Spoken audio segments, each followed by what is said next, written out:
So, good afternoon, sir. So, this is my work.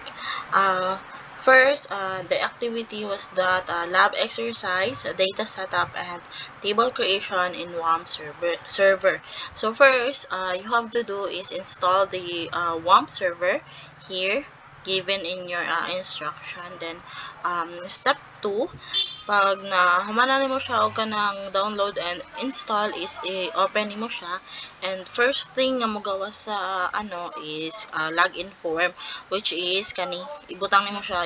Ang username niya is root, then ang iyang password is i-left lang siya empty, then login. Then pag sulod nimo ina na nimo makitaan. Imagine wala pa ni siya. So ang nalangan ni Drea is the new. So since kanang magbuhat man ka og kanang database o kanang table, para maka-create ka is you need to click this new. So kanang ato siyang i-click no sa new. And then database name. So given nga ang database name nga gihatag is CMS. So imo siyang ibutang diri CMS.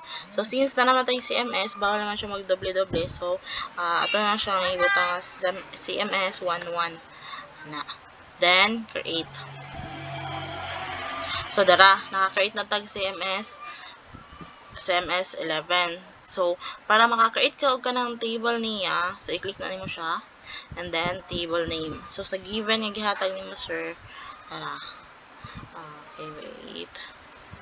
So, table nga gihalag nimo is mag-add og user with 5 columns. And then next is student, clearing offices, clearance request, and clearance status. So, same, inanay gyapon siya.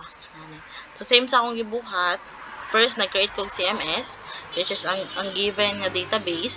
And then, sa sulod niya is nabuhat kog table, which is user, student, clearing offices, clearing status, and clearance request. Ano siya. So, example na magbuhat ta diri sa under sa CMS. So, user, tapos 5 columns. So, create. So, muna siya, naka-create na siya.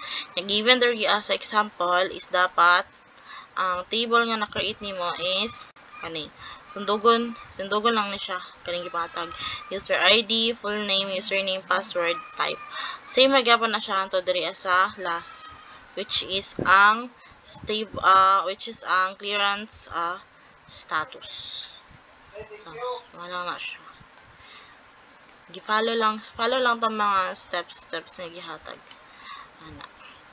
Maalang.